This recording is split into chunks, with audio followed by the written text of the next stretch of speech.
Hola oyentes de Radio Sefarad, un día más en esta guerra de espadas de hierro que enfrenta a Israel contra los terroristas de Hamas en la Franja de Gaza. Ya son 91 días, eso seguramente es la cuenta que siempre nos inicia Pascal Roy su informe desde Jerusalén y con algunas novedades incluso que tienen que ver con España. ¿Qué tal, Pascal? Hola Jorge, pues muy bien, justo antes de que entre el Shabbat, con novedades, 91 días, efectivamente, o sea, casi 3 meses. Mañana cumpliremos 3 meses de guerra desde el 7 de octubre, que fue un sábado a las 6:30 de la mañana, cuando de repente oímos en todo el país sirenas y sirenas y sirenas sin parar. Recordemos, más de 4.000 en un solo día es un montón. Son 13.000 desde el inicio de esta guerra en total, lanzadas desde Gaza por Hamas, 4.500 ese mismo día, el momento en que invadieron el territorio israelí por el sur, sembrando la muerte y la desolación en muchos lugares, muchos kibutzim y otras localidades del sur. Sí, casi 3 meses y las noticias siguen más o menos el mismo rumbo, es decir, la presencia muy activa de Tzahal en la franja, ya con el norte empezando tareas de limpieza. Recordemos que siempre vienen por detrás terroristas saliendo de túneles que no se habían detectado hasta ahora. Es el verdadero peligro del norte ahora. En el centro, barrios de la ciudad de Gaza también muy activos, todavía con batallones, luchando contra batallones de Hamas, de bastiones que quedan ahí. Y en el sur, muy, muy, muy activos cerca o en la ciudad de Can Yunes.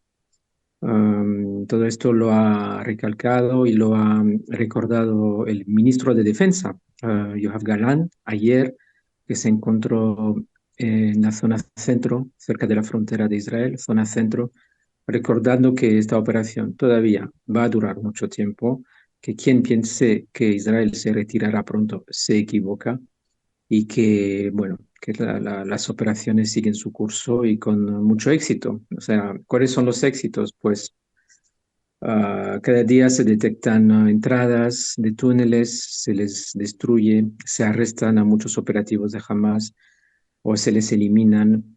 Se encuentra como ayer unos arsenales imponentes de armas explosivos. Recalcaría que ayer se encontró un inmenso complejo cerca del mar, todavía en la zona centro, un complejo de fabricación de armas, de explosivos, de cohetes que se extendían Un complejo subterráneo en los túneles. subterráneos. Sí. No hay que olvidar que son operaciones de doble vertiente, o sea, sobre la tierra y debajo de la tierra. Y debajo de la tierra, en centenares de metros, se extendieron túneles, llegando a un complejo de fabricación de armas. Fíjate, o sea, una fábrica bajo tierra, una auténtica fábrica. Y destruyendo todo ese arsenal también puede explicar que poco a poco recibimos menos cohetes por parte de Hamas.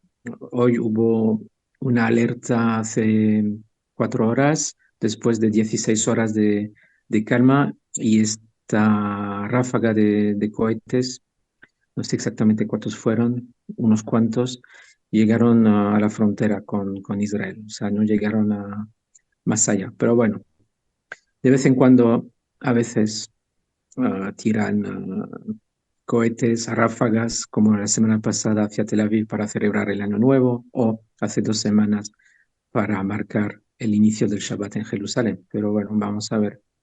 Bueno, menos mal que no son cristianos porque esta noche también se celebra los Reyes Magos. Igual, aquí en España se tiran cohetes, pero no son los mismos cohetes.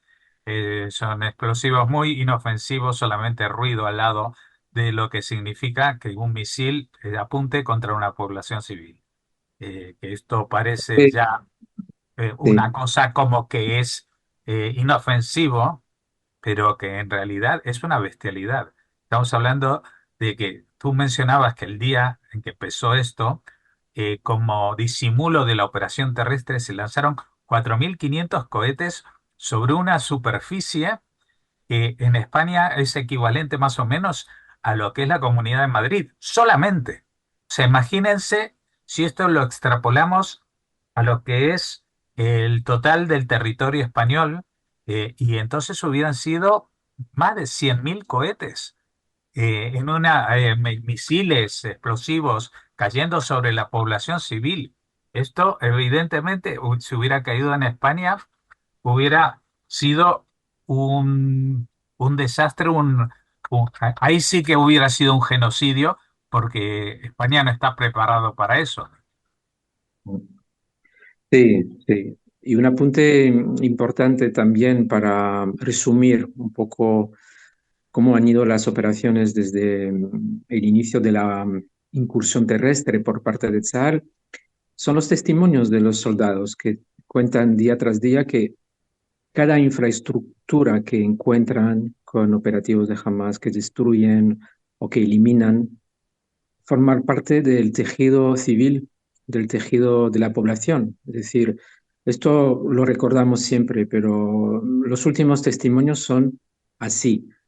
Cada, cada objetivo es un objetivo civil. Es el problema de, de encontrarse en esta franja de Gaza donde todo es terrorismo. Es decir, no se puede diferenciar una cosa de otra. No se Hablamos de puede mezquitas. diferenciar una escuela de un sitio de lanzamiento de misiles, una mezquita de un depósito de armas, un hospital de un centro operativo de Hamas,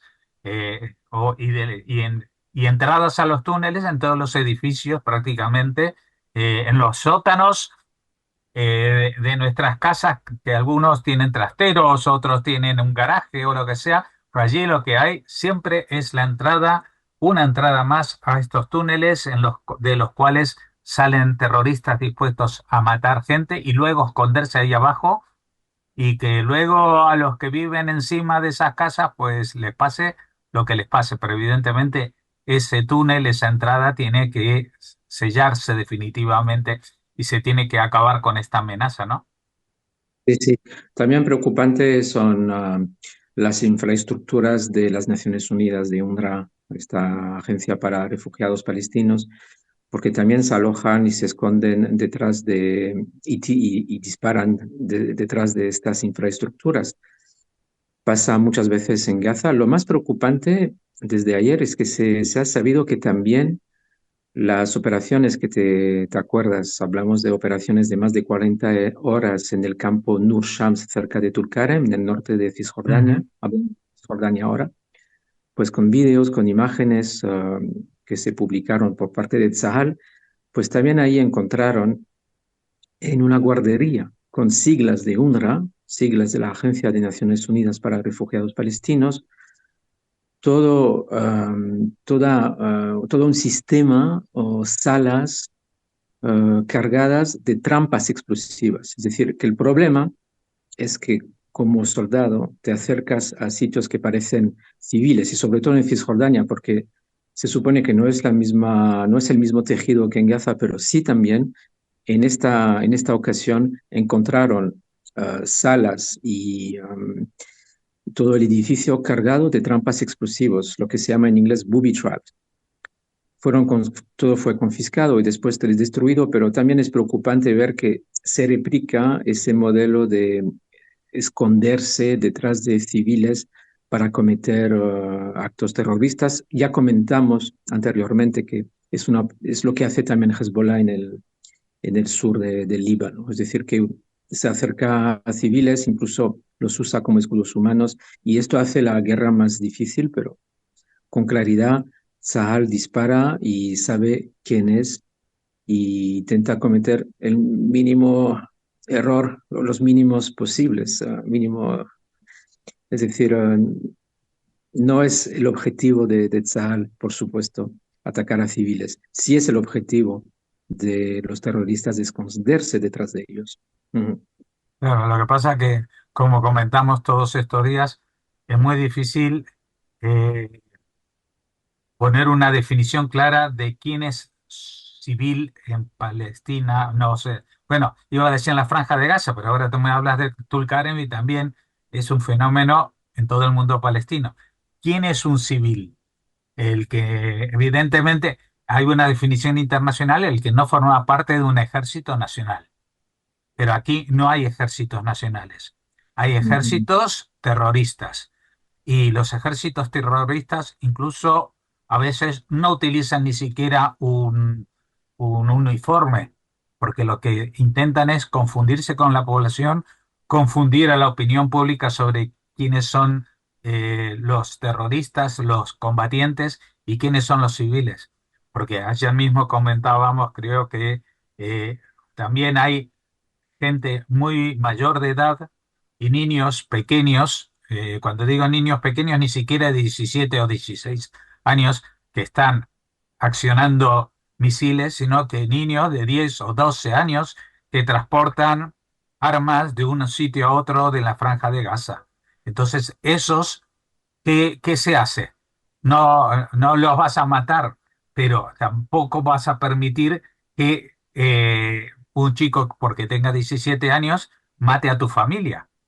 Es que ujú, esto no es de recibo, no entra porque creo que el problema es de la definición.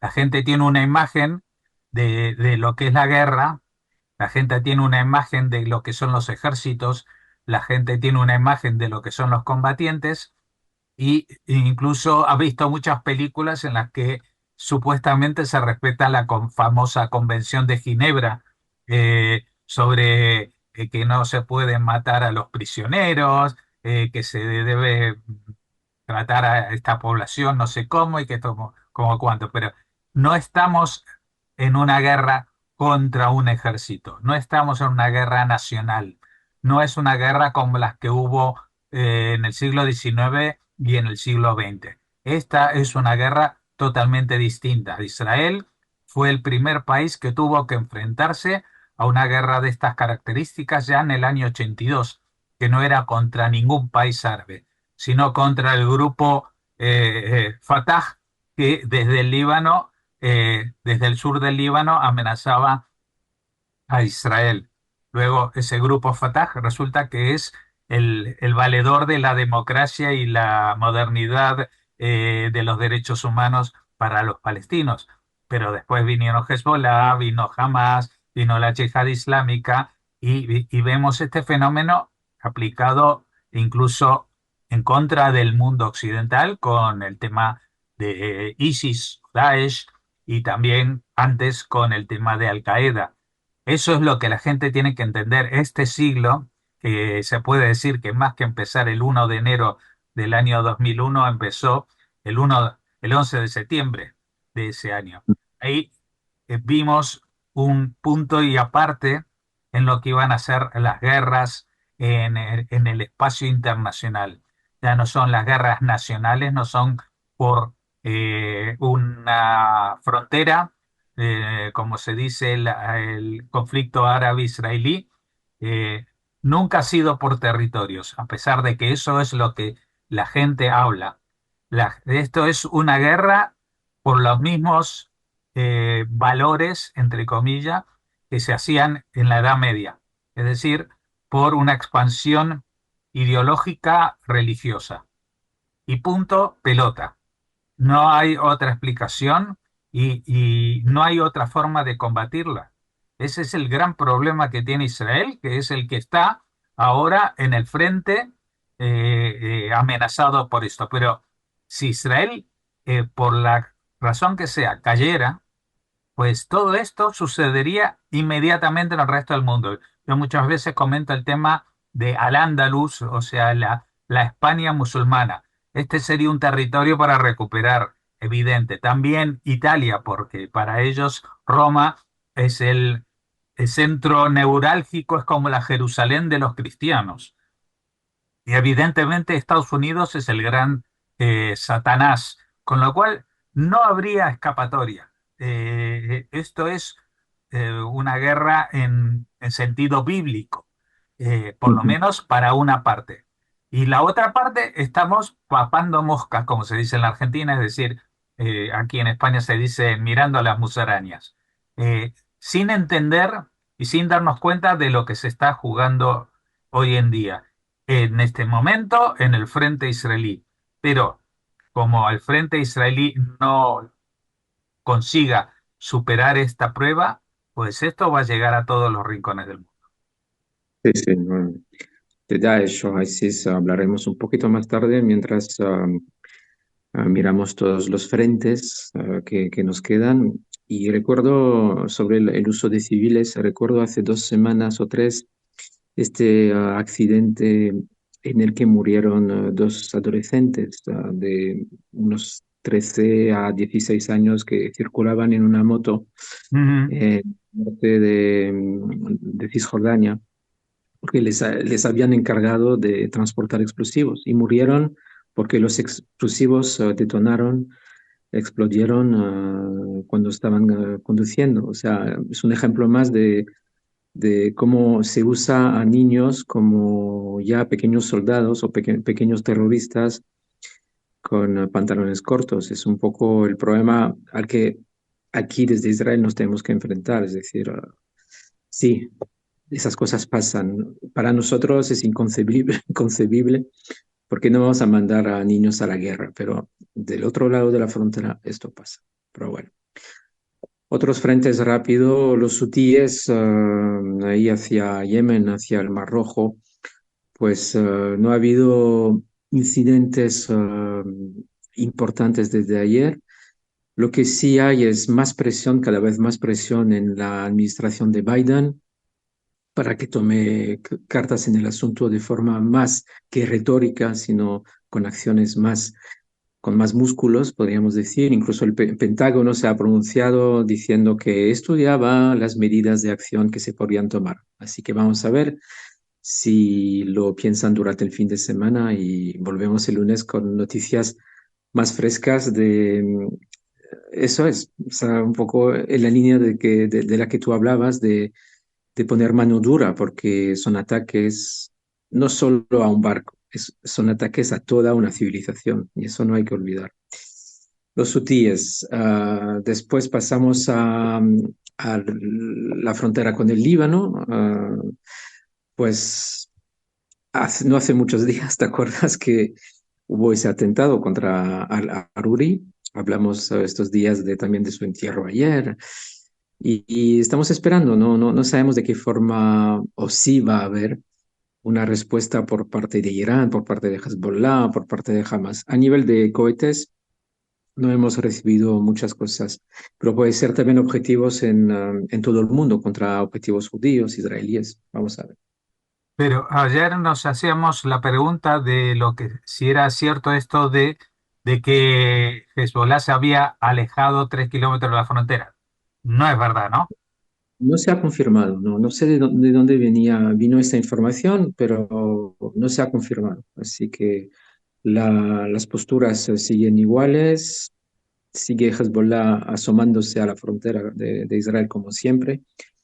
Crea preocupación en el mundo, por eso, por ejemplo, Josep Borrell, el alto representante de la UE para Asuntos Exteriores, está de visita hoy en el Líbano. También ha habido intercambios, conversaciones entre Francia y el Líbano.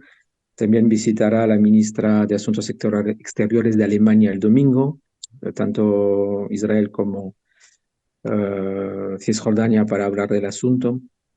Y también Blinken vendrá a partir del domingo. No se sabe exactamente qué día, pero también estará aquí para intentar aliviar tensiones que existan entre Israel, o si más cabe, entre Israel y el Líbano y sobre todo entre Israel y Hezbollah, o al revés. Pero sí, estos son los varios frentes, como siempre. Esta vez subimos un poquito más, vamos hacia Irán. Y lo que nos preguntábamos a raíz del atentado, ¿no? Contra este, eh, esta- estos Homenaje, civiles, homenaje a Soleimani. la ocasión de este homenaje a Qasem Soleimani, este miembro de las fuerzas Quds, fuerza iraní de las guardias revolucionarias, pues quién organizó, quién planificó este atentado son los sunitas de Daesh, ISIS, o Estado Islámico, como se llaman también en otros países. O sea, una organización radical sunita contra los enemigos, los archienemigos, podríamos decir, chiitas de Irán. Y esto, pues, da carpetazo a las alegaciones de que era Estados Unidos, de que podía ser Israel, pero bueno, esto es Que- lo que Es que tenemos. yo no sé cómo les enseñan a los periodistas en el mundo, pero yo que no he hecho estudios formales de periodismo, en cuanto veo y te informas un poquito de cómo es el atentado, pues sabes que las características que tiene estos de atentados para matar y crear la confusión y de forma anónima y sin ningún objetivo político, siempre son producto de grupos terroristas y no de Estado. ¿Querías apuntar algo? Dos atentados, o sea, dos bombas, es decir, hay una bomba para crear caos y para que mueran también mucha gente, y hay otra bomba muy cínica, 10 minutos más tarde, para matar a la gente que acude a los Pasado de la servicios primera. Sí, sí, justo después hubo una segunda bomba que explotó para matar a los que pedían auxilio a ambulancia. Cuando llegan las ambulancias, llega todo el mogollón, más muertos. Es que es Claro. muy típico de ISIS. Sí, y aparte otro signo de que no era Israel era que en principio, aunque luego salió algún alto representante de Irán diciendo, acusando a Israel, en principio dijeron de que no estaban seguros. Y si no estaban seguros es porque no sabían todavía, no sabíamos cómo comunicar que somos frágiles frente a un grupo terrorista de, en términos internacionales de Mindundis, porque Daesh hoy en día no tiene la infraestructura que tenía en el 2015 o el 2016 o el 2014, ¿no? Es decir, que son una panda de gente que no tienen apoyo internacional, que no tienen financiación, esto que lo otro, porque su proyecto ha fracasado hace mucho, pero son capaces de golpear a Irán. Y uno se pregunta, ¿y por qué antes no hubo otros atentados contra Irán? No es por las fuerzas de seguridad de Irán, sino porque Irán es el que financia y pone en marcha los atentados. O sea, que él es el capo de tutti capi, como se diría en la mafia, y entonces la gente no se atreve a meterse con él. Y estoy hablando incluso a nivel de las potencias. Las potencias que fueron corriendo a renovar y alargar esta alianza o como se llamase para que durante 10 años no desarrollaran armas nucleares y las están desarrollando debajo de sus propias narices porque todo el mundo le tiene miedo a Irán, excepto algunos muy pocos que saben qué es lo que es Irán. Es un estado belicista, un estado capaz de hacer las mayores barbaridades, pero que nunca se moja. Un estado que desde hace años viene financiando a Hezbollah, financiando a los hutíes, financiando a Hamas, financiando a las milicias proiraníes en Irak, pero ellos no se mojan, no participan. Entonces es un estado eh, doblemente peligroso porque es agresivo y cobarde. Y siempre va mandando, si nosotros hablamos de los escudos humanos, aquí estamos hablando de escudos nacionales, es decir, que pone por delante de sí a otros países, pone delante de sí a Siria, a Líbano, a Irak, todos como haciéndole un muro defensivo para que no los toquen a los iraníes. Y eso es lo que está pasando. Este es el concepto mismo que tiene Hamas respecto a las distancias cortas con su propia población. Irán lo aplica a la población musulmana en general que tiene alrededor. Solamente Ujú. que hay una diferencia. En Hamas son gente que pertenecen a las mismas familias, los que se esconden y los que se utilizan como escudos humanos. Irán lo tiene más fácil porque a pesar de que busca la alianza de los chiitas, pues ellos son persas, no son árabes. Y esta es una distinción que en Occidente la gente no es consciente de ellos. Que si fuera por Exactamente. ellos, los iraníes se cargaban a todos los árabes, porque lo que tienen es la reivindicación de su propia nacionalidad, que es la persa, ni siquiera es Irán. La persa unida a este yihadismo de corte, eh, digamos, anti-suní, ¿no?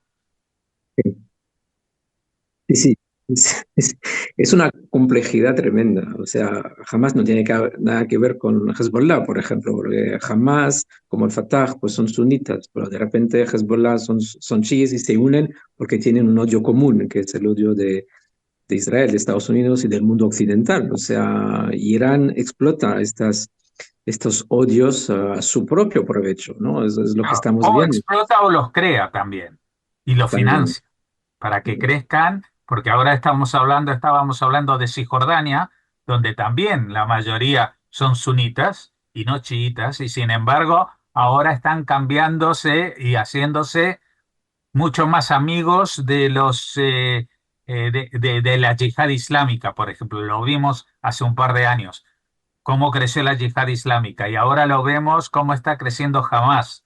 Es decir, que esto es lo que hay.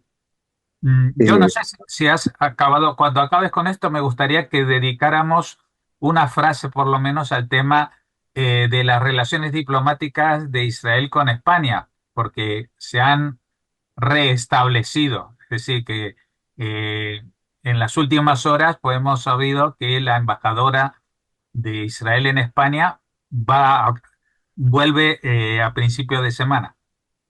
Sí, sí, no, pues te voy a dar el uso de la palabra, como se dice, simplemente también para dar una pequeña introducción, es que ha habido un cambio de ministro, es un nuevo ministro de Asuntos Exteriores, se trata de Israel Katz, también de Likud, que sustituye que fue ministro de Energía, que sustituye a Eli Cohen, quien llamó a consultas a la embajadora israelí en España.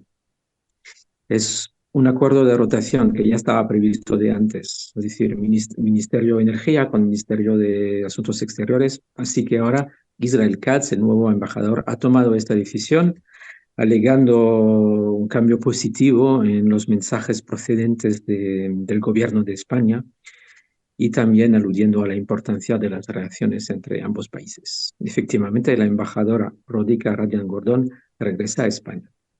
Bueno, me imagino que no llevará mucho tiempo en que también la embajadora española regrese a la sede de la Embajada de España, que está en Tel Aviv y no en Jerusalén, que eso es otra anomalía histórica, pero bueno, por lo menos está en línea con el resto de la Unión Europea.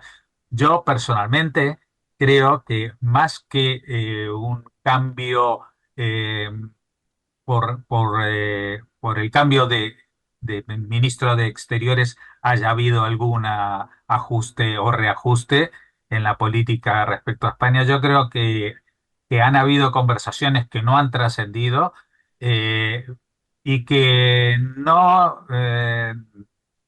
mm, no dejaría de lado una hipótesis de que fuera la Unión Europea la que presionase a España para que suavizase su discurso respecto a Israel eh, y eso fuera lo que propiciara este reacercamiento que celebramos porque evidentemente España ya ha tenido demasiados siglos de alejamiento de lo que es el judaísmo, demasiados años e incluso décadas ya en democracia que siendo un país libre y democrático europeo no tuviera relaciones con Israel, que no se restablecieron, recordemos, hasta unos días antes de la entrada de España en la Unión Europea, lo cual nos indica que era una condición sine qua non para formar parte de la Unión Europea. Y me imagino que por eso mismo ahora, pues el gobierno español seguirá con su discurso, pero mucho más suave. Y aparte, como es un gobierno de coalición, siempre puede jugar a eso de que, bueno, nuestros socios de gobierno pueden opinar otra cosa, pero nosotros opinamos que Israel tiene derechos, etcétera, etcétera, etcétera. Y con Ujú. esto y un bizcocho resolvemos estas relaciones diplomáticas que nos han tenido un poquito en vilo aquí en España en los últimos tiempos, porque han coincidido con ataques antisemitas que no se habían conocido antes en territorio español. Y me imagino que ello también ha contribuido a que el gobierno decidiese suavizar su discurso, porque lo que no es posible es que la calle esté tomada por gente que día sí, día no sale con pancartas de que hay que eliminar al Estado de Israel, que desde el río hasta el mar todo volverá a ser de los palestinos o de los árabes o del Islam, como lo quieran llamar. Así que Ujú. me imagino que todo esto ha contribuido y nosotros desde España estamos muy agradecidos a que esta sea la situación. Esperamos contar en cuanto podamos con la propia embajadora en la radio. Ayer justamente entrevistamos a la portavoz, que era la que estaba encargada de mantener el tinglado, la tienda abierta durante su ausencia, y que también hoy aparece en Radio Sefarad. Muchas gracias, Pascal. No sé si quieres agregarnos algo más. Nada más que decir Shabbat Shalom. Shabbat Shalom, que tengamos este fin de semana lo más tranquilo posible. Ya saben, el lunes por la tarde-noche, pues volveremos a tener esta información que nos brinda Pascal Roa desde Jerusalén.